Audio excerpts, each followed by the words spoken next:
রফিকুল ইসলাম খান এবং অধ্যাপক আলী আলম সাহেব আমাদের তেলকুচি 5 আসনের দাঁড়িপাল্লা প্রতীকের গান্ধারী এবং উল্লাপাড়া উপজেলা চলঙ্গাবাদী দাঁড়িপাল্লা মার্কার গান্ধারী আলহাজ মাওলানা রফিকুল ইসলাম খান। আপনারা সবসময় যাকে মিডিয়াতে দেখেন, টিভিতে এবং টেলিভিশনে যারা তাকে দেখেন, এক নজরে তাকালেই দেখা যায় বাংলাদেশ জামাত ইসলামের সহকারী সেক্রেটারি আলহাজ মাওলানা রফিকুল ইসলাম খানকে আমরা লক্ষ্য করি। তিনি পর্দায় সবসময় আমরা দেখে থাকি। আজকে বাস্তবে আপনারা কিন্তু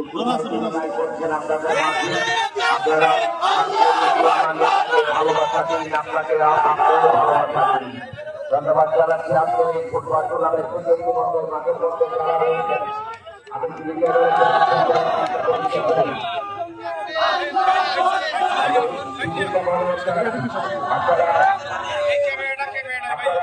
ভাই